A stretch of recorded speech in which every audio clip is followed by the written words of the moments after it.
38 बरस का बीमार। इन बातों के बाद यहूदियों की एक ईद हुई और यस्सु यरूशलेम को गया। यरूशलेम में भेड़ दरवाजे के पास एक हौज है जो इब्रानी में बैत हसदा कहलाता है, और उसके 5 बरामदे हैं। इनमें बहुत से बीमार और अंधे और लंगड़े और पायमुर्दा लोग जो पानी के हिलने के मुंतजिर होकर पड़े थे। वहां एक शख्स था जो 38 बरस से बीमारी में मुब्तला था।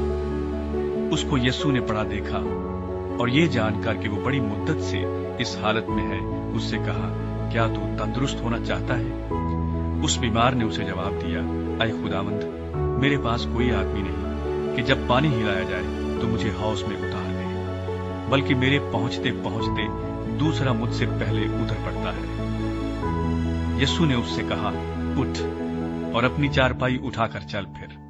वो शख्स फौरन तंदुरुस्त हो गया और अपनी चारपाई उठाकर चलने फिरने लगा। वो दिन सब्बत का था। बस यहूदी उससे, जिसने शिफा पाई थी, कहने लगे कि आज सब्बत का दिन है, तुझे चारपाई उठाना रवा नहीं। उसने उन्हें जवाब दिया, जिसने मुझे तंदुरुस्त किया उसी ने मुझे फरमाया कि अपनी चारपाई उठाकर चल फिर। उन्होंने उससे पूछा कि वो कौन शख्स है जिसने तुझसे कहा, चारपाई उठाकर चल फिर। लेकिन जो शिफा पा गया था वो न जानता था कि कौन है, क्योंकि भीड़ के सबब से यस्सु वहां से टल गया था। इन बातों के बाद वो यस्सु को हैकल में मिला। उसने उससे कहा, देख, तू तंदुरुस्त हो गया है, फिर गुनाह न करना, ऐसा न हो कि तुझ पर इससे भी ज्यादा आफत आए। उस आदमी ने जाकर यहूदियों को खबर दी कि जिसने मुझे तंदुरुस्त किया वो यस्सु है।